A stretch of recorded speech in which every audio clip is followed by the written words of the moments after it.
Stormwitch, Bound to the Witch, 14 tracks, 65 minutes, the 11th album from the German metal band, released June 2018 by Massacre Records, produced by the band with Mark Airley.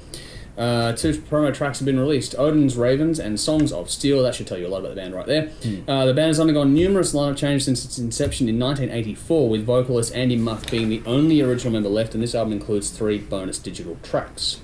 Go for it. Some things that were in the 80s probably should have been left in the 80s. I had a friend of mine that was a big fan of this band in high school. I didn't really get it then, and I don't really get it now. The guy can sing, but it sounds really tired and lacking passion on this, to me. It's just... I don't get that. I just think there's a lack of range in the vocal more than anything else. And musically, I just found it all be a bit too derivative. The mix is okay, but the vocals seem too loud, which I thought they were kind of overcompensating for maybe it is the lack of range or the lack of power that seemed to be pushed right up. And I don't know, I found that quite annoying to listen to. I found all the songs quite samey, and a lot of the tunes are very repetitive. The choruses that just kept going around in circles. There's a song called Ancient Times. When it said we should bring back the ancient times, we cannot forget. It's about right. I think it sort of sums up their own album there. They're going for something that has, I think it's time has well passed. I can't imagine this will get them a legion of new fans. It may appease the old fans of the band, but to me it was just sort of sounded like a bunch of old German guys that kept trying to prove that they can still play. And maybe that's just what it is. Maybe they got together and had some fun, but it didn't do much for me. I gave it 5 out of 10. Highlights were Songs of Steel, Arya, and Life Is Not a Dream. Okay. Oh. New fan! Got him one new fan! At least I got one. Only because I told him to listen to it. Yeah, I've never heard of this band at all, and I probably wouldn't have heard of them if it wasn't on the review list, but holy fuck. This is instantly accessible. I couldn't help but nod along from the first listen all the way through. We've often said that the album can be a bit of a grower, but Stormwitch got me right from the start. Okay. Having said that, the more I listen to it, the more I find to enjoy. To give you a bit of an idea what this is like, think Halloween, but late 90s, early 2000 output. It's a bit progressive at times, but more along the lines of Shadow Gallery rather than Dream Theater. It's familiar, but it's a fresh take on what you know. Stormwitch have some very cool ideas, and they make them unique. Ballsy guitar riffs, catchy choruses, cool subject matter, and great performances. The production is perfect for this style of music, and it's captured perfectly and sounds great. At times it's laid back, but it can be heavy when it needs to. It's very melodic, and there are some great guitar harmonies. The band name and album title and the imagery is very misleading, though. I was expecting something a lot more menacing and evil, but it's in the vein of fun Halloween as opposed to Psycho Killer Halloween. Furry undies. Yeah. Fuck Manowar. And I did some research, and fuck me, this band's been around since 1984, and like I said at the start, I've never heard of them, but I gave this 8.5 out of 10. Wow. Standouts were Stormwitch, Bound to the Witch, Arya, the Ghost of Mansfield's Past, and King George. This is fucking great. I loved it. Okay. You're wrong. We haven't heard me yet. Yeah. The production is pretty good, has a fair amount of depth, and the vocals cut through nicely without going too hard at it. I get what you're saying, but I thought that was actually relatively well balanced. There's some nice use of Foley spots here and there too.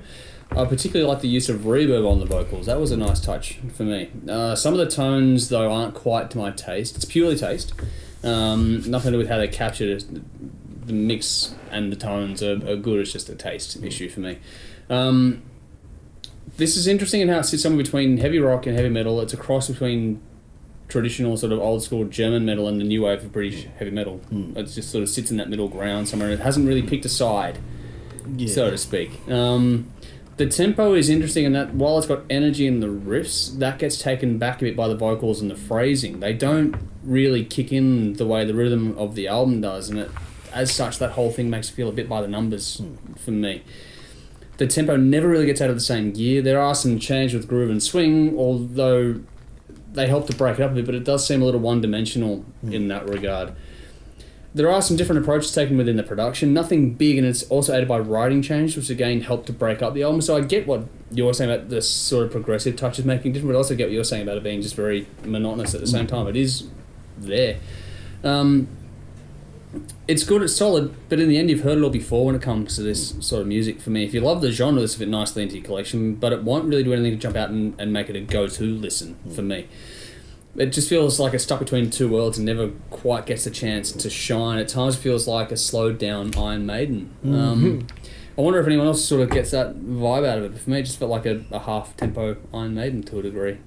I don't know. See that, but I wouldn't dare use them in the same sentence. Well, I did, so there you go.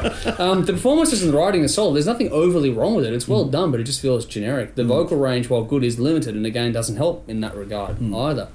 A few songs is cool. Over an hour, not so much. Even by that point in time, the lyrics start to feel by the numbers. There is some nice guitar work on this one, though. Great feel in that work at times.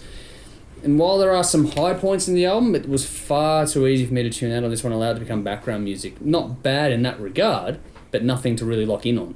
In the end, this feels like a long listen, unfortunately. They would have certainly been better served by trimming some of the tracks. The original album, in particular, like if they'd have added more diversity, it would have been okay. But the bonus tracks don't really do anything to help when you're sitting through the whole thing. It's just...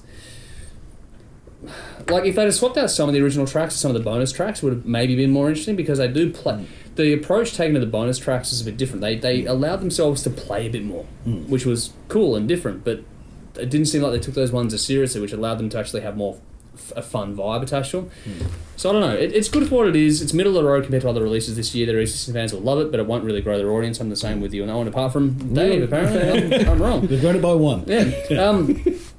On that Facebook like, you got a couple of the last track on the actual album, Nightingale, is a welcome change to proceedings, and I understand why they closed with a slower track, but it would be much better utilised in the middle of the album as far as I'm concerned. I go to 7 out of 10. The Ghost of Mansfield Park, Arya, Ancient Times, and Nightingale. Check it out for yourselves. Let us know what you think.